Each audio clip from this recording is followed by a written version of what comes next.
To start off the show, Kalani came out to celebrate herself becoming the first ever Women's North American Championship.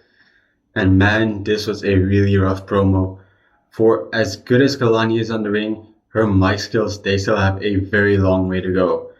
Now, I'm not going to be too rough on her. This is, after all, developmental. NXT is a developmental brand. She needs these type of things to learn. So I will go easy on her, but it is something she needs to improve on.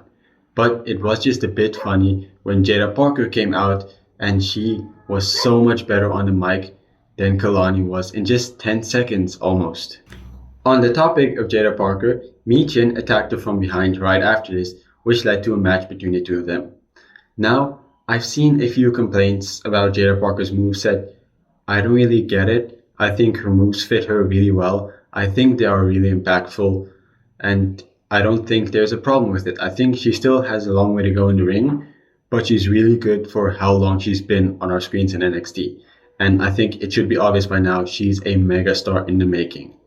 Now, near the end of the match, she tried to hit Michin with a chair. Carl Anderson came from behind, took the chair from her, and that allowed Michin to roll her up and take the victory. I think this did wonders for Jada Parker. She got to work with a veteran, and I don't think this loss impacts her future at all. Now, I do think this is going to lead to a 6-man match between the OC and OTM, and I think this is going to be great. I'm excited to see what they make of the story. Michin has a world title match against Kalani next week, and I have a feeling Jada Parker is going to interfere and cost Michin that match. Up next, we had this Chase U backstage segment, and Chase U has constantly been one of the best parts of NXT. I love these overly dramatic stories and these overly dramatic characters. It's just the type of wrestling I love, and NXT gives it to me in loads. Thea Hale is most definitely the standout member of Chase U. She's come so far over the past year, ever since she started in NXT. And she is most definitely one of the biggest baby faces in wrestling right now. And that goes for Ridge Holland too. He's done some of the best work ever since joining Chase U.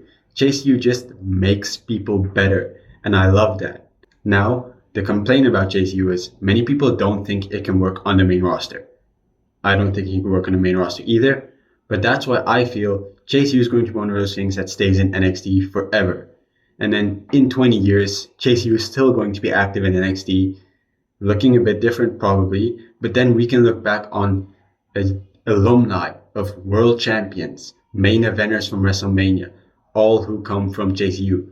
And I think that would be a cool thing to have in the future. Callis ends up defeating Wesley and his mystery partners, who ended up being New Cat Republic. Now, here's the dilemma. The right people won. I think Callis is doing some amazing work right now. They have been a bright spot on NXT, and they need this momentum after eating a bunch of losses over the past few weeks. But having Wesley's partners being New Cat Republic, I feel is such a wasted opportunity. A lot of people wanted to see the Rascals reunite with Wesley. I wanted to see it. I think most wrestling hardcore fans wanted to see it, even if it was just a one-time thing. And with this TNA Alliance, it was now more possible than ever. But they didn't do it, and I can understand why. But at the very least, they should have given that spot to another team in NXT. A team such as Idris Inoue and Malik Blade, who really need this momentum since they haven't done anything. This would have been a big opportunity for them because New Cat Republic doesn't need it. They're on Monday Night Raw. They don't need this moment on NXT. Another team could have used it much more than they do. And I should say, I don't hate the OC or New Cat Republic. I actually think they're doing really good stuff right now. But the NXT Tag Team division has been complained about for not having enough depth. And constantly bringing people up from the main roster isn't helping that situation because they're not adding anything to this division that a new team would. Now, we had a few returns on this episode of NXT, the first of which was Wendy Chu, who woke up on the wrong side of the bed and made Brinley Reese go to sleep. I really like this. As I said earlier, my favorite parts about wrestling is when there are these over-the-top and exciting characters, and Wendy Chu is exactly that. I have always liked Wendy Chu, and I love this new, evolved character of hers, and I can guarantee you it won't be long before she's in either one of the title scenes. The other return we had tonight was Eddie Thorpe, and I think he looks a lot cooler than he did before. This face paint really helped a lot, but I'm still not invested in him. I haven't been invested in him ever since he first appeared. Despite how cool he looks, his whole character is just bland and there's nothing to bite my teeth into. I'm hoping with this return, they can fix that and actually make me like him. I'm open to liking him, but as of right now, I'm just neutral on him and waiting to see what happens with him. Since we're talking about things I'm not interested in, let's go to Shawn Spears versus Javon Evans. Now, I love Javon Evans. He's so exciting. He's one of the top prospects in NXT right now. But Shawn Spears is so boring. Whenever Shawn Spears appears on my screen, I'm just bored out of my mind. He is bland, he's uninteresting. Now, this experience is very good for Javon Evans. He gets to fight against a veteran, but still, I don't think this helps for putting a spotlight on him because nobody wants to see Shawn Spears. Now, credits to Shawn Spears though, because Javon Evans got hurt during this match and Shawn Spears instantly took initiative and ended the match really quickly.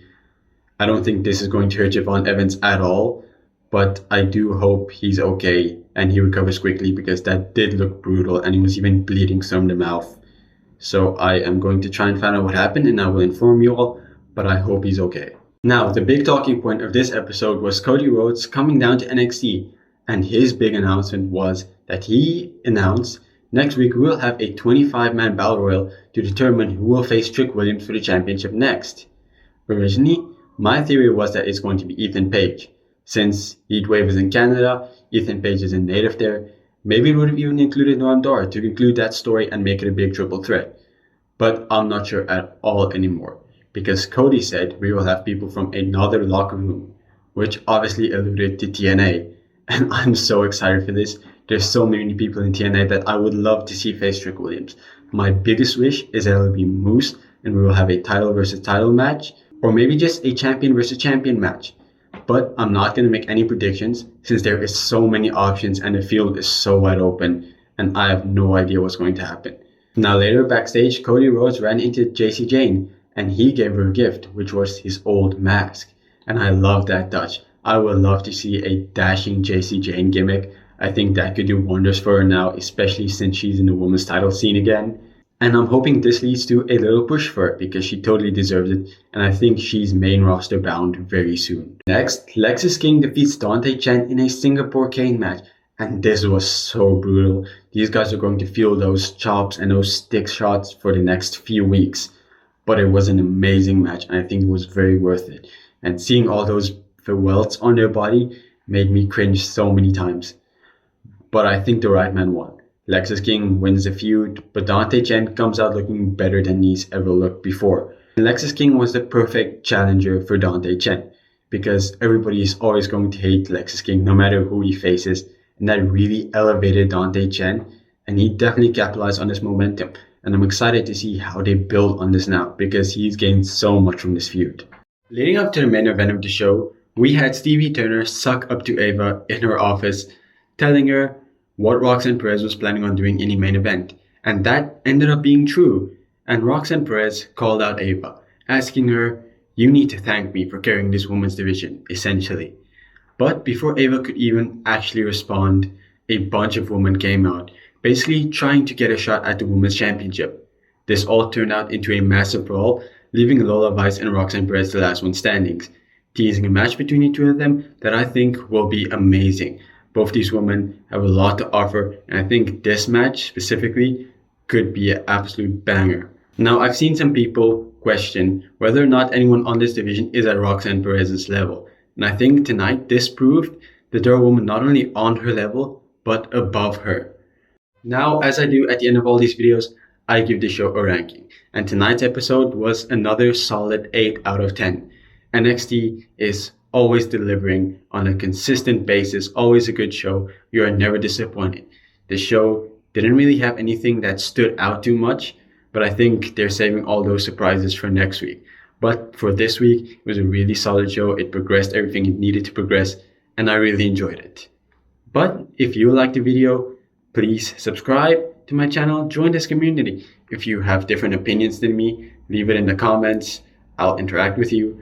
And yeah, thank you for watching the video. I hope you enjoyed, and I will definitely see you next week.